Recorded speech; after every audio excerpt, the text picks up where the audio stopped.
Now, at this particular moment in time, what I want to talk to you about and commence talking to you about is working with color corrections inside of Photoshop. Now, here is one of the most essential elements of working inside of Photoshop. It seems like every element that I'm talking to you about is an essential component.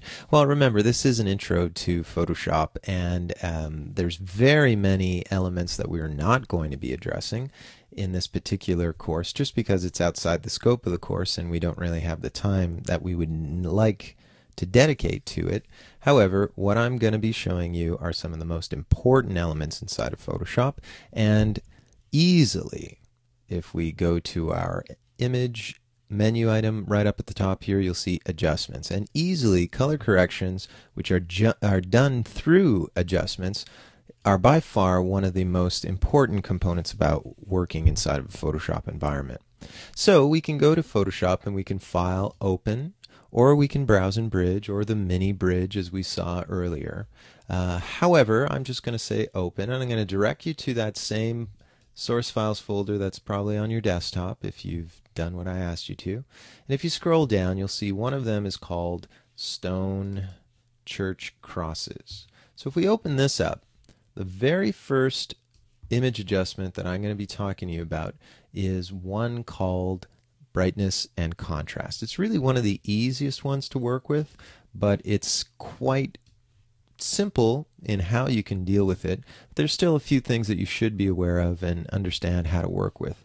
So here I'm just going to double click on this layer and I change it from background to layer 0. You don't really need to do that. That's just a force of habit that I usually get into.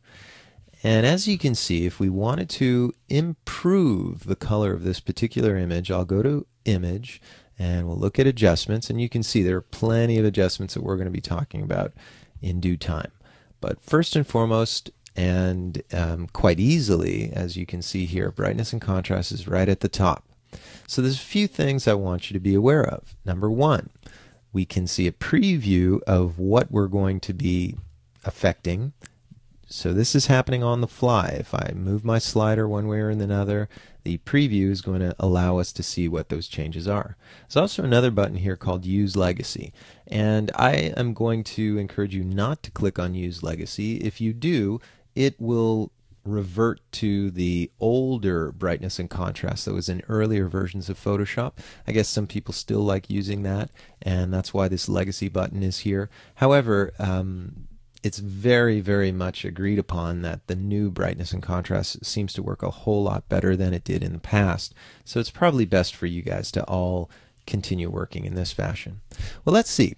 As you can see, this image looks kind of drab. It doesn't really look all that great. So one of the things we can do is, what you notice is that the drabness here is due to the lighting in this particular image. And if I were to increase the amount of brightness, you can see what exactly is happening. The image gets increasingly brighter. Now, don't go all the way to the edge, because as you can see, that's not going to help you out.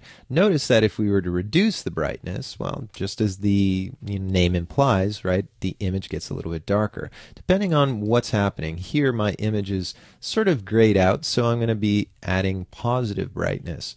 If my image was too bright, you might want to bring this down into a negative area. However, we're just going to brighten this up a little bit. And we're not going all the way to the edge. Even if I were to just say, yeah, 50 looks good, all right, well, let's see what's happening with that. Now I'm going to also ask you to include the contrast. Now, what exactly happens? Number one, when we introduce the brightness and we're increasing the brightness, well, what is happening in this situation is there are three sort of tones that you're dealing with when it comes to color and image inside of Photoshop. Now, those are generally the brightest or the highlight areas. Then there are the shadow areas, which are the darkest, and then there are the middle areas, the mid-tones as they're called.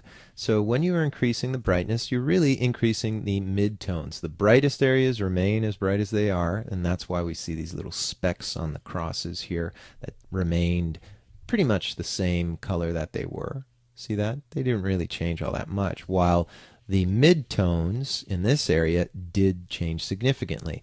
Notice also the shadows did not really change all that much, because those are kind of locked in place.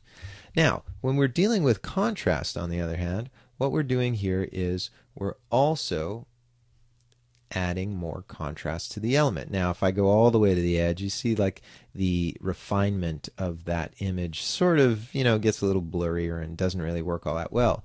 It also creates posterization when we do that. Now, what does that mean? Well, it means that you're sort of not giving the best to your edges, and some of these edges might actually become damaged. And if I were to increase that contrast, you can see, now look, I'll put it all the way on the right hand side just so that you can get an idea. That's too much, right? And what we're going to do instead is sort of bring this roughly around to the same area that we had our brightness. And that significantly increases the brightness and the contrast on this image. So if you're wondering, how much did I improve this from the original? Well, certainly you can, go back to 0, but that's not really useful.